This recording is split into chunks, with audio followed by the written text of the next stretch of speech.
from the very beginning. And so, my fellow Americans, ask not what your country can do for you. Sid Davis. Ask what you can do for your country. Enjoyed his front row seat watching U.S. history unfold. Pretty obvious to us that this was a magical figure. Good evening, my fellow citizens. Covering the Kennedy White House, the correspondent for Westinghouse Broadcasting observes grace under fire in the Oval Office. The size of this undertaking. I was in that night when he made the speech to Khrushchev and he said, "Get the missiles out of Cuba." Davis vividly remembers Americans falling for their very own royal couple. She was stunning, and the audience just went crazy, and she loved it. In November of 1963, the former crime reporter from Ohio would follow JFK during his ill-fated two-day five-city trip. This is Sid Davis with the presidential party in Texas. Most in the Lone Star State are waiting with open arms.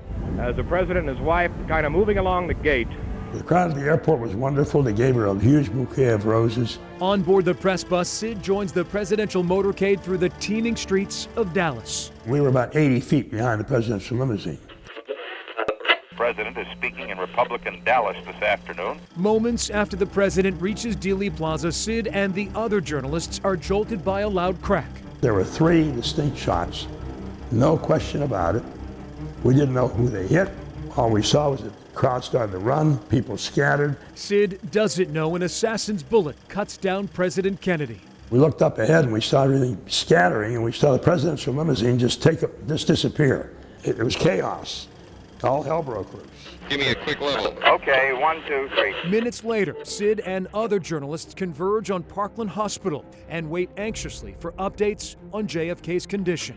So we're now going to switch you to Sid Davis at the hospital in Dallas. The security pretty well established by the time I got there. They wouldn't let reporters in the emergency room area. Sid works frantically, filtering fact from fiction. We do not have information here at the hospital because of the chaotic situation. Minutes after arriving at Parkland, Sid listens to the announcement nobody expected or wanted to hear. He said, President John F. Kennedy died at 1 o'clock p.m. Central Standard Time today here in Dallas. I ran for the phones. But Sid, give me a quick level. Okay, 1, 2, 3. would not finish covering the biggest story of his career at Parkland Hospital. 15 seconds to go, Sid. 15 seconds. In the middle of filing reports, a White House staffer orders Sid to climb into an unmarked police car. Where are we going? I can't tell you.